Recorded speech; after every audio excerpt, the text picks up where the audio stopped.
Nor did he ignore the intrigues which were in progress in Paris, as will be seen presently from the violent reproaches which he addressed to the Prince de Benevento.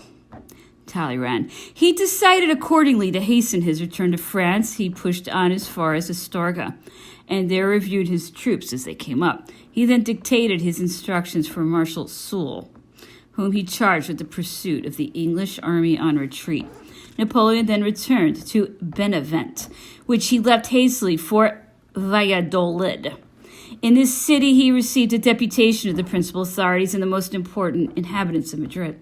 This deputation came to implore him, with the strongest protestations of loyalty to the new king, but to put no obstacle in the way of the return of King Joseph into the capital. The emperor, having spoken to them with severe frankness and having called upon their loyalty, promised to write to the king to advise him to act in accordance with their wishes. He spent a week in Valladolid, awaiting the news of his brother's return to Madrid and attending to the dispatch of the most urgent orders. Marshal Lannes, recovering from a long illness, had come to meet the emperor in Spain and had followed the headquarters for some days. As he was still unable to mount on horseback, the emperor had placed his own carriage, which he did not use, at the marshal's disposal. I accompanied the marshal in this carriage. Before Napoleon left Valladolid, Marshal Lannes, who felt himself able to undertake more active service, was sent by the emperor, who wanted to spare his strength to take the superior command of the siege of Saragossa. During our stay at Valladolid, I had the curiosity to pay a visit to the Dominican monastery, which the emperor had ordered to be suppressed because a French officer had been murdered there. In this refuge consecrated to the patron of the Inquisition, I came across what I had scarcely expected to find there. Amongst the portraits of saints which covered the walls of the cloister, I saw a picture representing Saint Napoleon, the head crowned with an aureole and wearing the costume of a Roman knight. In one corner of the picture was a brief description in Spanish. The emperor, during this short campaign of 2 months and a half, had reoccupied Madrid and the neighboring provinces and had dispersed like dust the Spanish troops which had opposed his passage. These bands, after being defeated, only went off to reassemble again 30 leagues away. At the same time, these successes would have effaced the disastrous impression produced on the Spaniards by the catastrophe of Berlin, if we had been able to follow them up. But their fruit was lost by Napoleon being forced to abandon Spain in great haste to march against the Austrians, who were invading Bavaria, without being able to return. The emperor left Valladolid for Burgos and rode this distance at full speed in some hours by means of relays of horses which had been prepared in advance. He only stopped 2 hours at Burgos and rode on to Bayonne at such speed that his household could not follow him. He traversed the road from Bayonne to Paris with the same speed, and on January 23rd was at the Tuileries. On arriving at Paris, Napoleon, without losing a moment, applied himself to making the necessary arrangements to be in readiness to meet the attack with which he was menaced. He gave orders that his corps and the contingents from the Confederation of the Rhine should hold themselves in readiness to begin the campaign. He sent Marshal Berthier off to assemble the Confederate troops on the Danube and to assume the command of the army for the time being. A privy council was summoned a few days after his return to Paris. The emperor, who had well-founded reasons for displeasure with the Prince de Benevento, Talleyrand, restrained his resentment as long as the council lasted.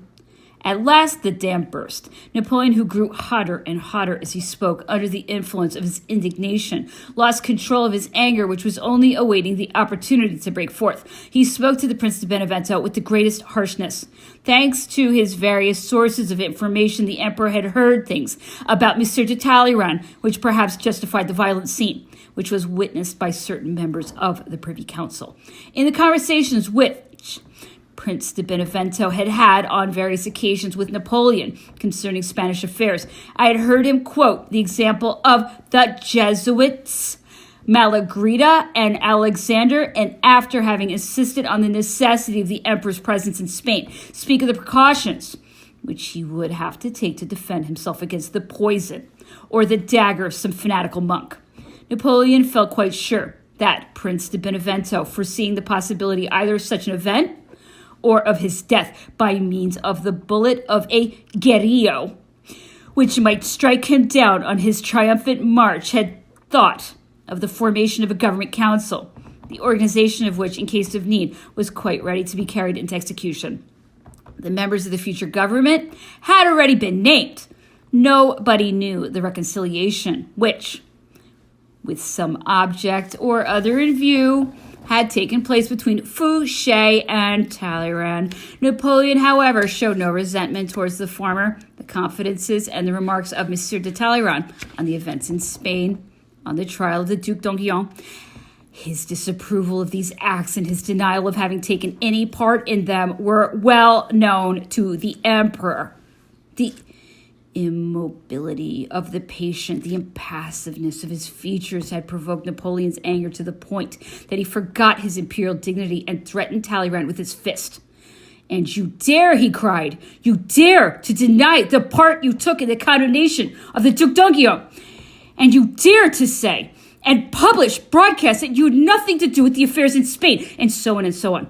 The paroxysm of his indignation, having reached its climax, fell by its own excess, and Napoleon, tired of dashing himself against the impassive face, gave up.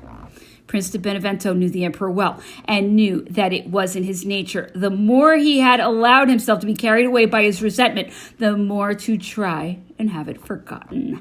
Talleyrand had no real feeling of dignity, and he deemed it a good thing to pretend to have forgotten the scene. There was a drawing room at court on the morrow, which happened to be on Sunday.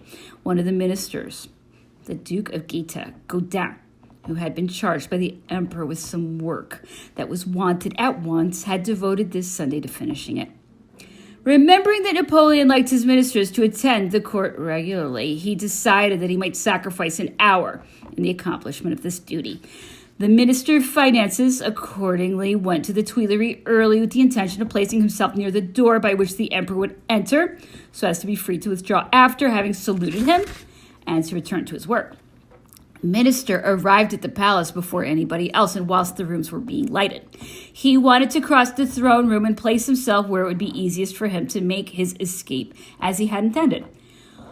What was his surprise to see Prince de Benevento standing alone by the fireplace.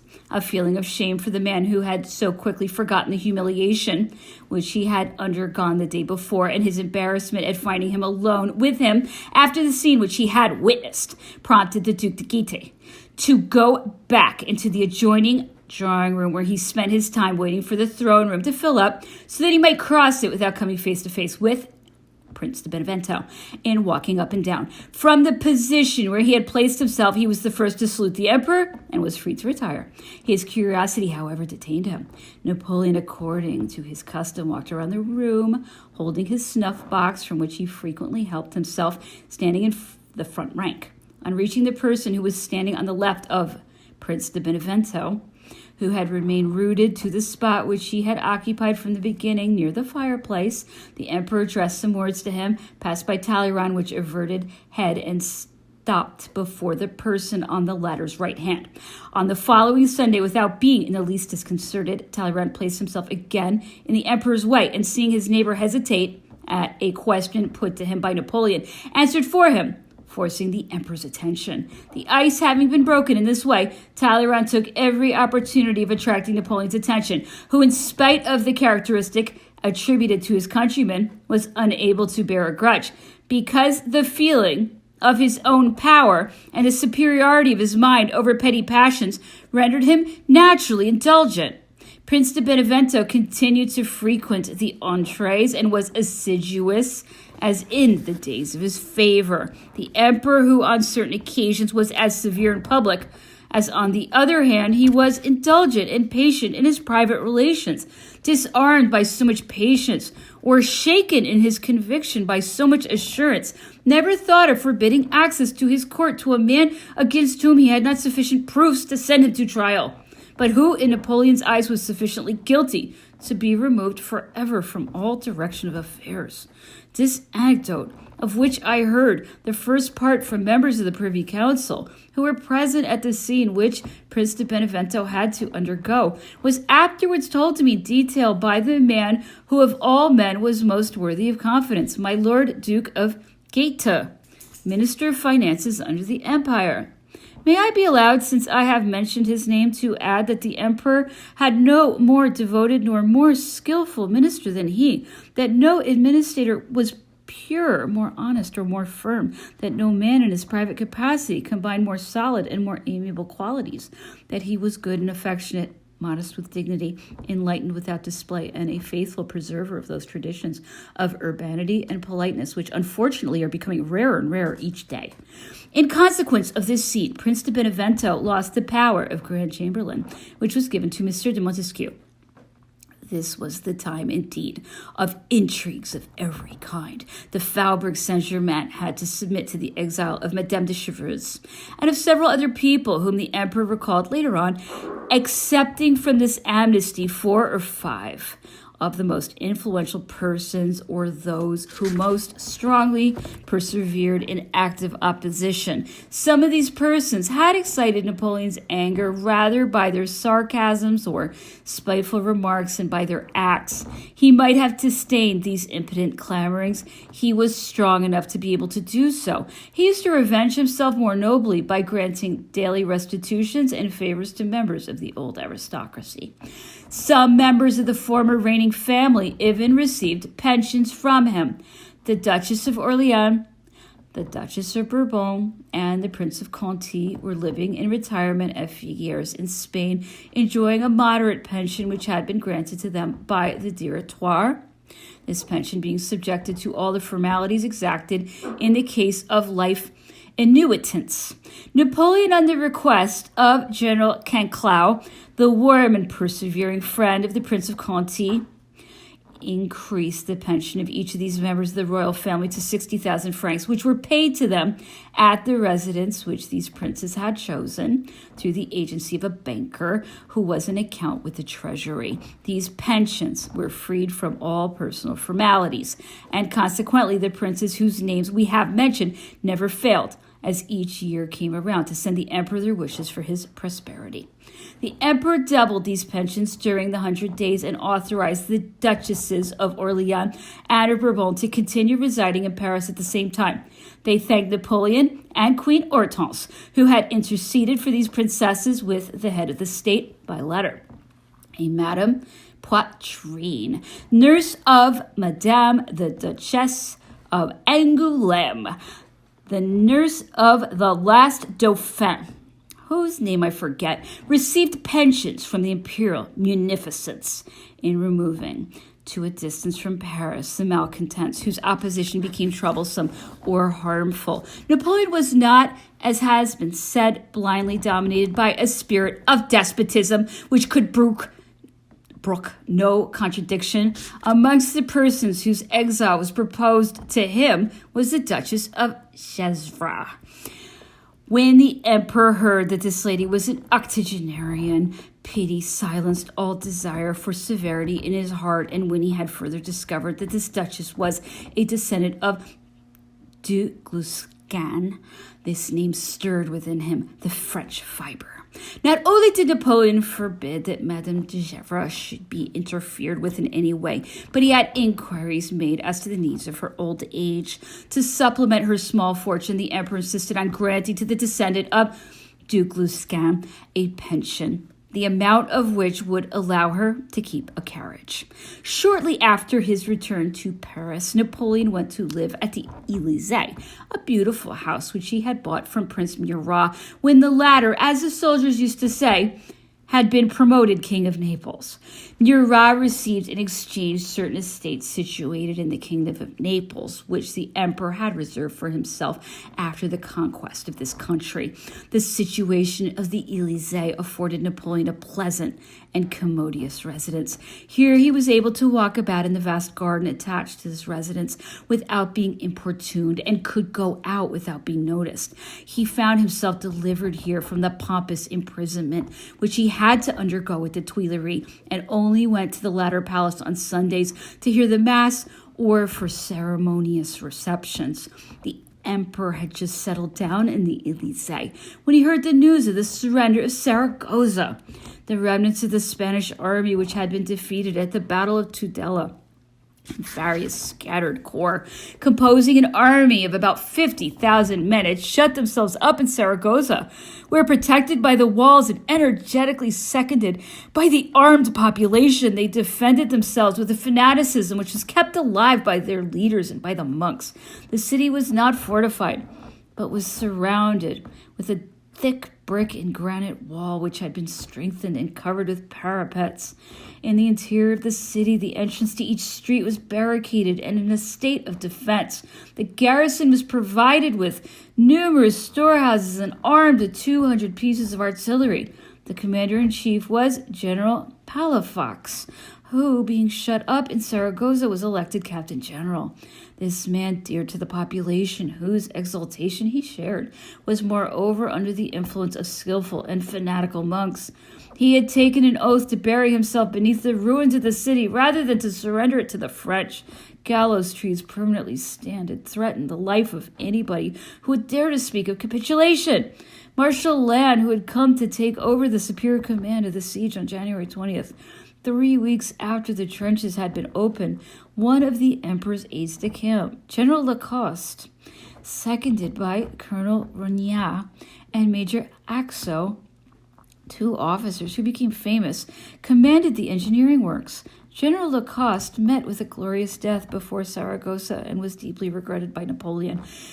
6 days after his arrival, Marshal Lannes stormed the city at the head of his troops. All the outer works fell into our hands, and the result should have been the surrender of the place, but the fanaticism of some of the most excited of the inhabitants inspired terror and froze the word capitulation on every mouth. Then began a war in the streets and houses, in the defense of which the women and the monks distinguished themselves by their resistance. The ground was fought for inch by inch. Each house had to be carried by sap and by mine. Our soldiers, exposed to privations and dangers of every kind, were disgusted with this hideous warfare. The wretched inhabitants of Saragossa were decimated by hunger, disease, and by the losses which resulted from each encounter. Palafox himself was dying, but the monks and the clergy governed in his name. The taking of an important suburb, the destruction of the convents and principal buildings which were used as places of assembly for the besieged soldiers, rendered any continuation of resistance at last impossible. The Council of Defense, with the mad object of continuing the struggle, had asked for the free pass of officers commissioned to see whether the city could not be relieved. Marshal Lannes refused all conditions and demanded that the city should surrender at mercy. The French army occupied its ruins on February 21st after a siege which had only been paralleled twice or thrice in history, and which had devoured more than half the population. The marshal, moved to pity, treated what remained of the town with the greatest humanity. He protected the inhabitants, their property, and the exercise of their religion. The garrison laid down arms and was made prisoner of war. Travelers' narratives made mention of the inestimable riches of the Cathedral of Our Lady of Pilar. On the entry of the French into Saragossa, there were found none of the gifts in gold, silver, and precious stones which were said to have been sent there by Catholic sovereigns. The treasure had no doubt been used for the expenses of the siege, or for expenses outside, or else had been removed before the invasion of the French. I remember having seen a little box brought to the Tuileries containing specimens and fragments of ornaments clumsily carved in open work in silver gilt or copper gilt, set with some stones of small value. These debris came from the famous chapel of Our Lady Pilar.